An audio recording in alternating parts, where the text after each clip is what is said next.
কিংসু 2.0। নমস্কার সবাইকে। আজকে 4 নম্বর এপিসোড শুরু হতে চলেছে। আজকের ঘটনা খুবই ভয়াবহ এবং গায়ে কাটা আইতে চলেছে। আজকে আমাদের ঘটনা পাঠিয়েছেন রাজদীপ দাস মোহনপুর থেকে। যেমন ভাবে লিখেছেন ওইরকমভাবেই পড়ে শোনাচ্ছি। দাদা, আমি আর আমার 3জন বন্ধু মিলে একদিন রাত 9:30টার সময় টিউশন থেকে বাড়ি ফিরে রাস্তায় যাচ্ছিলাম সাইকেল নিয়ে। রাস্তায় যেতে যেতে একটা ফাস্ট ফুডের দোকান দেখতে পেলাম। খিদে পেয়েছিল, ওই দোকান দেখি আমি সবাইকে বললাম দাঁড়া দাঁড়া দাঁড়া। সবাই আমার কথায় শুনে দাঁড়ালো। রতন বললো কি হয়েছে? আমি বললাম আমার প্রচণ্ড খিদে পেয়েছে। রতন বলতে লাগলো চল তাহলে দোকানে গিয়ে আমরা সবাই কিছু একটা খেয়ে নিই। আমরা দোকানে গেলাম, খাবার অর্ডার করলাম, খেতে বসেছি 4 জন মিলে। আমি, রতন, আকাশ, ভাস্কর। আমি নোটিস করলাম খেতে খেতে আমার বন্ধু রতন গালে হাত দিয়ে ফাস্ট ফুডের দোকান থেকে একটা মেয়েকে দেখে দেখতেই আছে। ভাস্কর রতনকে বলতে লাগলো বেশি তাকাস না, চোখে ছানি পড়ে যাবে। এই কথা শুনে আমরা সবাই খিল্লি করে হাসতে লাগলাম। যেই হাসা বন্ধ হলো সঙ্গে সঙ্গে একটা বিড়ালের চিৎকার শুরু করতে লাগলো। আমি একটু ভয় পেয়ে গেছিলাম। রতন খাওয়ার প্লেটটা রাখতে যায় এবং মেয়েটা তাকে একটা সাদা কাগজ কিছু ধরিয়ে দেয়, দিয়ে ওই দোকান থেকে চলে যায়। আমি বিল মেটাতে গেলাম। সবার এসে আমি বলতে লাগলাম রতন, মেয়েটা তোকে সাদা কাগজে কী দিল রে? আকাশ বলতে লাগলো নম্বর, মনে হয় প্রথম দেখাতেই নম্বর। আমি বললাম খোল দেখি। খুলে দেখ তো। লেখা ছিল যে রাত 12টার সময় শেষ মুক্তির সিনেমা হলে দেখা করতে পারবে। ভাস্কর বলতে লাগলো যাবি নাকি রতন?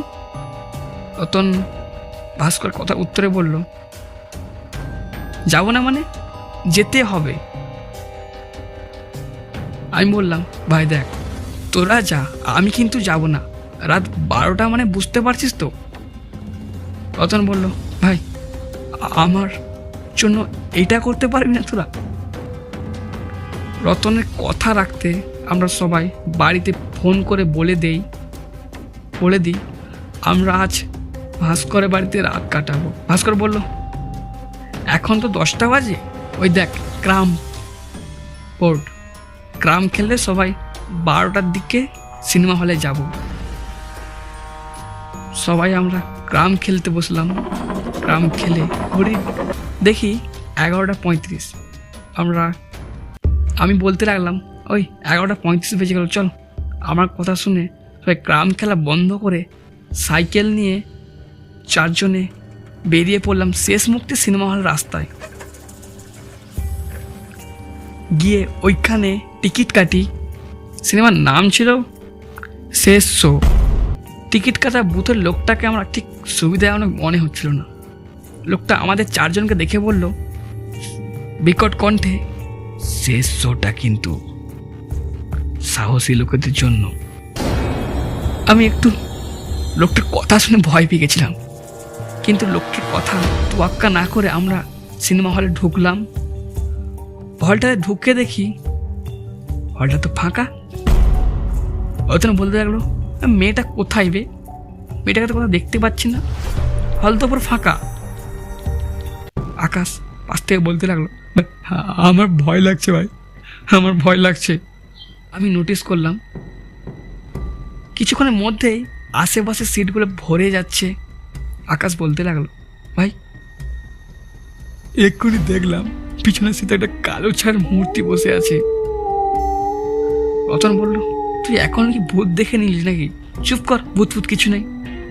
আকাশ বলতে লাগলো ভাই আমি এক্ষুনি দেখলাম পিছনের সিটে একটা কালো ছায়া বসে আছে। রতন বলতে লাগলো আরে কিছু নেই রে ভাই, ওই সব ভূত। সবাই বললাম, চুপ কর তুই। আকাশ চুপ হয়। সিনেমা শুরু হলো। আমি দেখি সিনেমা শুরুর বদলে একটা সিসিটিভি ফুটেজ শুরু হলো। আমি দেখতে পাই আমাদের মতো চারজনকে দেখা যাচ্ছে। আমি বলতে যাবো পিছনে ফিরে দেখি পেছনে আমার পাশে আমার বন্ধুরা নেই। আমার গায়ে ঘাম শুরু হলো। আমি একটা গরম নিঃশ্বাস অনুভব করলাম। আমি আস্তে আস্তে আগের দিকে তাকাই। দেখতে পেলাম সাইডে একটা কালো ছায়ের মূর্তি বসে আছে, কিন্তু মুখ নেই। আবার বাম দিকে তাকাই এবং সামনের দিকে তাকাই, দেখলাম সিনেমা হলের আগে যে দর্শক ছিল ওইগুলোও নেই। হঠাৎ সিনেমা পর্দায় সিসিটিভি ফুটেজটা শব্দ থেমে যায় এবং দেওয়ালে বড় বড় করে লেখা ওঠে, শেষ শোতে যারা আসে তারা আর ফেরে না। আমি আরো ভয় পেয়ে যাই। ভয় পেয়ে চিৎকার করতে যাবো, কিন্তু গলা দিয়ে কোনো শব্দ বের হয় না। একটা মেয়ে বিকট অদ্ভুত হাসতে থাকে। আমি দরজার কাছে গিয়ে দেখি ওইখানে যে দরজাটা ছিল ওইখানে দরজাটা নেই। আর আমি পেছন থেকে কিছু একটা আমার কাঁধে যেন হাত রেখেছে আমি অনুভব করলাম। আমি ঘুরে গিয়ে দেখি আমার বন্ধুরা সবাই, ওরা আমাকে ছড়িয়ে দিয়ে মারতে চাইছে। আমি দৌড়তে দিলাম দরজাটা। অবশেষে একটা দরজা দেখতে পেলাম। দরজাটা খুলতে যাচ্ছিলাম, কিছুতেই খুললো না। আমি অনেক কিছু দরজাটা ভেঙে দিলাম এবং আমাদের গিয়ে বুথের লোকটা বললো, শেষ শোতে কেউ বাঁচে না। ইয়া। তারপর আমার কিছু মনে নেই। আমি দেখি আমরা চারজন বন্ধু চারটা পেতে শুয়ে আছি। আমি বলতে লাগলাম, আমাদের কি হয়েছে? ভাস্কর বলল, তোরা চারজনে শেষ মুক্তি সিনেমা হলের গেটের বাইরে অজ্ঞান অবস্থায় পড়েছিলি এবং আমি খবর পাই তোদেরকে এখানে ভর্তি করি। তারপর শোনা যায় যে ওইখানে সিনেমা হলের মালিকের মেয়ে খুন হয়েছিল এবং ওই মালিকের মেয়ে ফাস্টফুড দোকানে যায়, ছেলেদেরকে ধরে নিয়ে আসে ফাঁদ পেতে প্রতিশোধ নেওয়ার জন্য। রাজদীপের ঘটনা শুনে কেমন লাগলো অবশ্যই কমেন্টে মতামত জানিও। যারা চ্যানেল নতুন হয়ে থাকো চ্যানেলটি সাবস্ক্রাইব করে দেবো, যাতে আমাদের ঘটনার আপডেট তাড়াতাড়ি পাও। দেখা হচ্ছে নেক্সট এপিসোডে।